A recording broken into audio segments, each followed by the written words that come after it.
Hello and welcome to another episode from the Water's Edge. Today you catch up with us down Snipe Lake. Now we were here a few weeks ago fishing a slider float. You may have seen the video online. And after we came away we felt a little bit like we want to find some more out about this lake. And we spoke to a few of the regulars, and what we've been told is there's a few bigger bream, some tench and the odd like one or two carp in here, not many at all. So it's the sort of the bigger bream and the tench we're after really. It's what really caught our eye. So with that in mind, we've gone for a bit more of a specimen approach.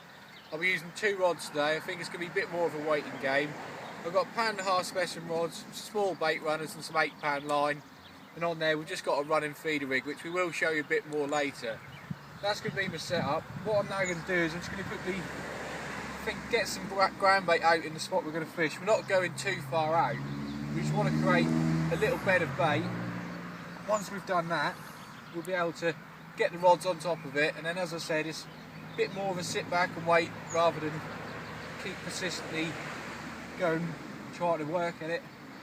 So what I'll do is I've got 5 or 6 of these balls. As I said, I'm not going very far. We're just going to be, I'll pick the marker on the far side. It's just going to be a short lob out there. I'm going to get about 10 of these balls or so in, and then we'll get the rods out.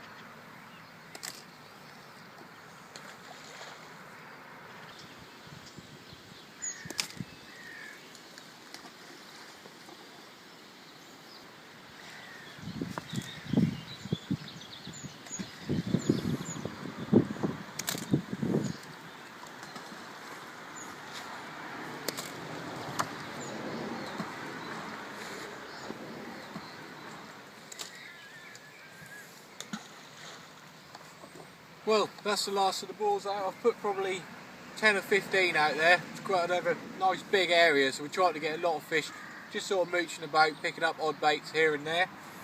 While we're down here, we'll have a quick look at the rig. As I said, it's a bit more specimen style rather than the normal mat sort of style you're used to seeing me. First of all, we've kept it nice and simple. We've just got a free running feeder straight onto 8-pound mainline. Nice idea is with the feeder is we can keep casting, we can keep bait going in throughout the session.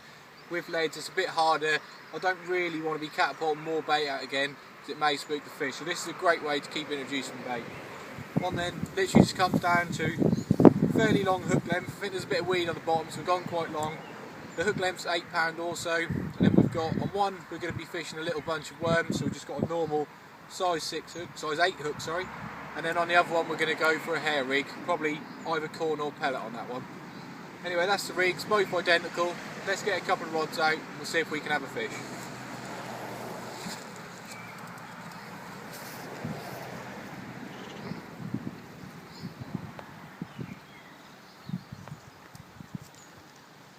We'll just get the first rod ready now. On this one we're just going to go for 2 dendroliners hooked on, just straight onto the hook. No hair rig on this one. Pretty much anything will eat worms, so it's a good place to start. 2 of them, nice big bait. Hopefully if a nice tench or bream or even carp swims past that, it's going to have a go. We'll fill the feeder up, similar to the ground bait we mixed earlier. It's a nice feast in there. There's all sorts of mixed particles, casters, pellets, corn, everything that fish love really. Just fish the feeder up like that. That's ready to go. Let's get it out there. Right, okay, we've got the marker on the far side. This is the first rod. So it's just going to go straight over the top of that bait we had. Nice and gentle, short cast.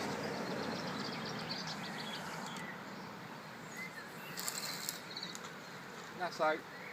Hit the marker, and it's deep here, so just wait for the line, the feeder to sink. Now hit the bottom. The tip goes under the water. Don't move it at this point. I mean, you can turn your handle really slowly to sink the line. But apart from that, most lines nowadays will sink on their own. So then flick the bait runner on, bring the rod back, that will sit there nicely on the alarm. One last thing to do is click the bobbin on. What I do like to do is I do have to have my lines really slack. See, a lot of people can't fish with really tight lines, but I think especially fish nowadays, the most spooky thing to any sort of fish is an angler's line going through the peg. So if you can keep it slack, low on the bottom, you should get a few more bites. Let's get the other rod ready.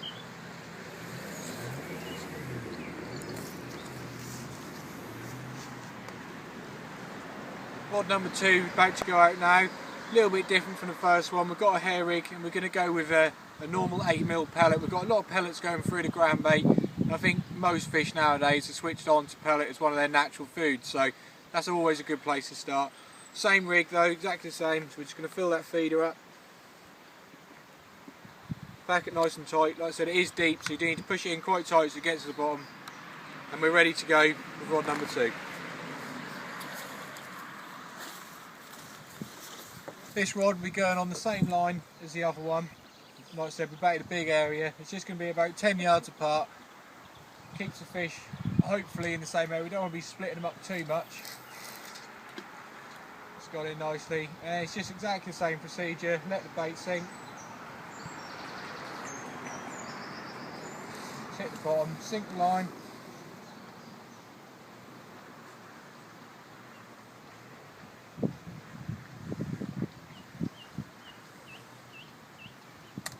Flick on your bait runner.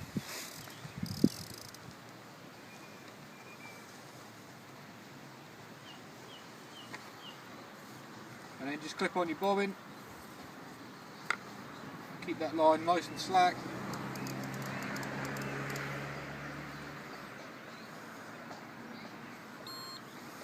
And there we are, both traps set. It's just a case now of casting them every 15 minutes and hopefully we get a pickup.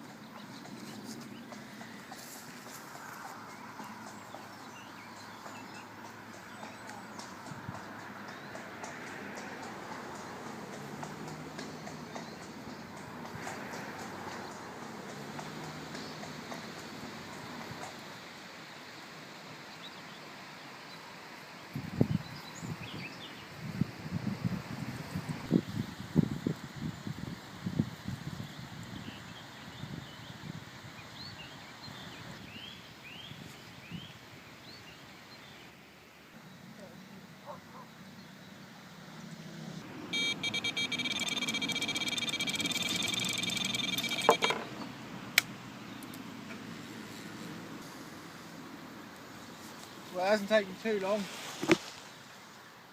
Probably been here maybe 45 minutes, had a couple of chucks. We've had the first fish. Not too sure what it is yet.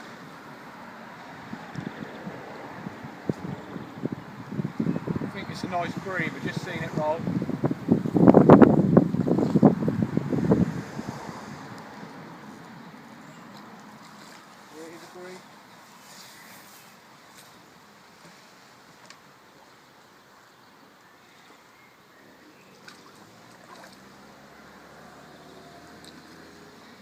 Nearly ready.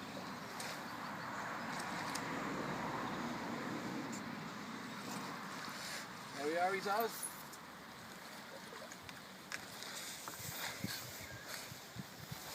It's on the right hand rod, the one with the pellet on. Slip it out.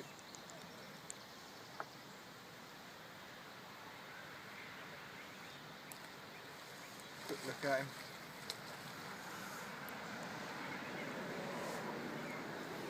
There we are, lovely fish.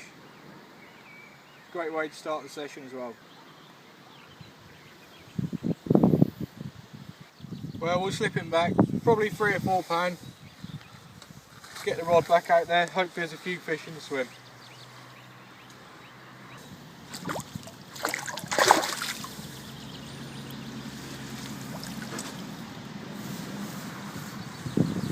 Well, that's a great way to start the session. Hope there's a few more of them out there. Let's give it another chuck and see.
we've had a real long period of inactivity.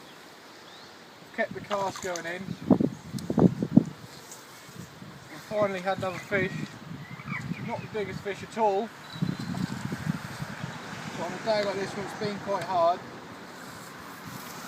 Anything close? Little tiny hand-sized skimmer. Really well hooked in the bottom lip. That one actually took the worm, so I've had 2 bites on 2 different baits. But like I said, it's been really hard today, so I'm pleased with that. Let's slip him back.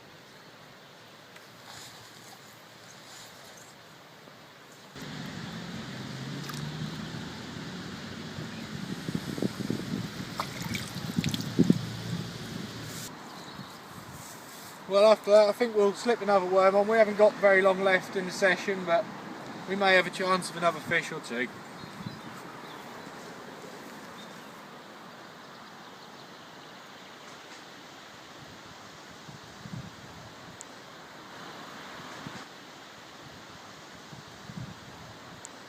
Well, that's all we've got time for today. It has been a really hard session.